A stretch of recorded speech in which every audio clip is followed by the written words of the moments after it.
حبايب قلب ام علاء وعلا، صباحكم فل وهنا. يا صباح التفاؤل، يا صباح الامل. ازيكم؟ عاملين ايه؟ يا رب تكونوا بخير. النهارده فيديو حلو كده صباحي، بس عايزين قبل ما نبدا الفيديو هنصلي على سيدنا محمد افضل الخلق وعلى اهله وصحبه وسلم. وكمان حابه ارحب بحبايبي اللي اول مره يدخلوا على قناتي، بقول لكم منوريني ومشرفيني ووجودكم على راسي من فوق. يلا بينا نبدا الفيديو. وقبل ما نبدا الفيديو هنقول بسم الله الرحمن الرحيم. شايفين الدنيا عندي تضرب تقلب، اقسم بالله يا جماعه الدنيا عندي متبهدله اخر بهدله. طبعا انتوا عارفين ان النمل كان مبهدل لي الفرش بتاعي. وكنت عارضه الفرش بتاعي للبيع، بس ما حصلش نصيب لان في كنت هبدل بركنه وكده زي ما انتوا كنتوا عارفين، بس طلع فرق جامد او كل حاجه غاليه نار. قلت انا هرضى بنصيبي بقى واسيب حاجتي وخلاص. هعمل ايه؟ نصيبي وقدر كده اللي انا اكمل بالقعده البلدي او القعده العربي. اقسم بالله العظيم يا جماعه هي متعبه جدا. في شيلها في حطها، تغيري لها الكسوه بتاعتها. مش خفيفه كده زي السفنج او خفيفه كده يعني في استعمالها زي الركن او الانتريه. تمام.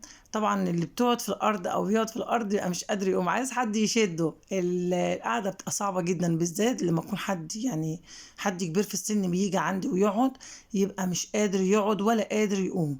فبصراحه متعبه جدا. انا بنصح كل واحده بتتفرج عليا ما تجيبيش القعده او الشيله البلدي او القعده العربي اللي بتتحط في الارض، دي متعبه جدا للناس الكبار، حتى الاطفال كمان. والله العظيم اقسم بالله، يعني انا ببقى قاعده دلوقتي مثلا، رجلي بتوجعني من القعده اللي انا بقعدها دي، يعني مش عارفه اقول لكم ايه، مش مستريحه لها خالص. تقريبا لما يكون انتريه او ركنه بتبقى عاليه شويه في الاومان، في القعاد بتبقى مريحه جدا، يعني بتبقى سهله اللي انت تقومي تقعدي، بتبقى مرفوعه شويه مع الارض. انما القعده اللي انا ببقى قاعدها في الارض دي متعبه جدا. تمام. فانا مش حباها خالص، بس هو نصيبي كده، ربنا يعني كاتب لي كده اللي هي تفضل معايا وانا افضل معاها، ما تسيبنيش. بعد ما طلعت من البيت دخلتها تاني. مسكت بقى الايه الاكياس بتاعتها، ورحت ماسكاها كده غسلاها غسله حلوه كده عشان احطها، حتى ايه الاقي نفسي متقبلاها او تفتح لي نفسي وهي قدامي، لان بصراحه انا كان نفسي جدا في انتري. كانت أمنية حياتي اللي يبقى عندي يا جماعة. أقسم بالله أنا كنت داخلة بأنتريه، بس حصل ظروف، كنت قاعدة في شقة بإيجار والشقة كانت صغيرة جدا. فحطيت الكراسي بتاع الأنتريه فوق بعضها كده، وقفتها عمود على بعضها. فبقيت خايفة اللي هي تقع على ولادي، كانوا ولادي صغيرين عن كده، بقيت خايفة اللي هي تقع عليهم، مش واخدة راحتي، عمالة أروح واجي فيها أطوص فيها. فأنا قلت هي محطوطة ليه في البيت؟ استنفع فيها يعني بيها وابيعها، وتساعد شويه في الايجار، لان الايجار برضو بيبقى غالي. تمام. مصاريف الاولاد والحاجات دي بتبقى المصاريف جامده قوي. فبعتها.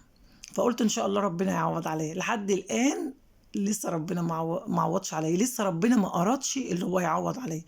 بس املي في ربنا كبير، تيجي من عند ربنا كده، ربنا يفركها كده من عنده، وقناتي تقف على رجليها، واقدر اجيب اي حاجه تكون نفسي فيها او اتحرمت منها. بجد انا بطلب من اخواتي حبايبي اللي متابعيني او بيشوفوني اول مره، اشتركوا في القناه. عايزاكم تحطوا لايكات كتير وتكتبوا لي كومنتات حلوه، بجد بتفرق معايا جدا. لو اشتراك، لو كومنت حلو، لو لايك للفيديو بيرفعه، بتفرق معايا جدا جدا. مش عشاني بس، اقسم بالله العظيم عشان خاطر اولادي. نفسي يعني ايه اللي انا اساعدهم في المعيشه بتاعتهم. طبعا جوزي والله العظيم اقسم بالله جايب اخره يا جماعه، جايب اخره، العيشه صعبه. وما شاء الله الله اكبر، احنا 5 متعلقين في رقبته كده. طلباتنا كتيره، وكمان قاعدين في الايجار، فالايجار ده معجزنا جامد جدا يعني.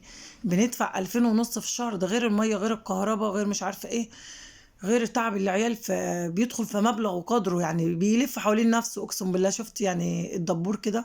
فربنا يا رب يعينه ويقويه ويرزقه برزقنا ويفاديه في طريقه يا رب ويكرمه. زي ما هو جه على نفسه وجه على صحته، بجد بجد بجد. تحياتي لجوزي. وانا بقول قدام الناس كلها شبشب جوزي فوق دماغي، وشرف ليا ان انا اشيل شبشب جوزي او جزمته فوق دماغي. وبحبك قوي، وربنا يخليك لينا ولاولادنا وما نتحرمش منك ابدا. ومعلش اللي احنا تعبناك قوي في حياتنا وحمل تقيل قوي عليك. ربنا يقويك يا رب ويديك الاجر والثواب على التعب اللي انت بتتعبه عشاننا ده.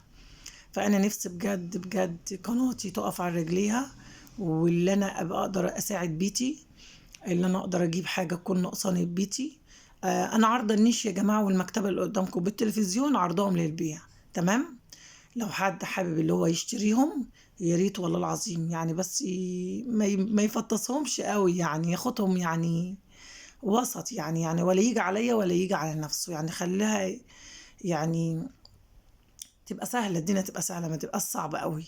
تمام. عايزة أبيعهم، أفضي مكان، وممكن أكمل على حقهم مثلا، أجيب الركنة اللي نفسي فيها أنا وأولادي.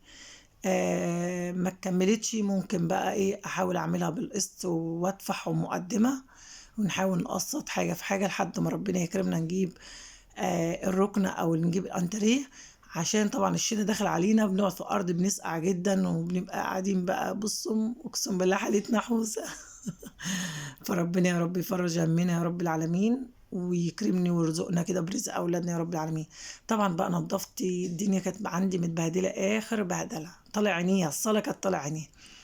رحت جايبه بقى ايه المسحه، ومظبطه الدنيا وفرشه حصيره، وجايبه بقى المسانات حاطه عندي السفره دي. ولادي بيقعدوا يذاكروا عليها. تمام. طبعا قعدتها مش مريحه، هي طبعا قديمه. ليه قعدتها مش مريحة؟ الكرسي طويل قوي من ورا، بحيث لو عايزة تسندي راسك أو تسندي ظهرك، بتفضلي ظهرك كده وراسك متصدرين، ما تعرفيش تحركيهم شمال ولا يمين. ان شاء الله الفيديوهات الجايه تكون قويه جدا وفيها حاجات حلوه قوي. هشرب بقى بق ميه عشان روحي راحت كده مني، ويلا مع السلامه.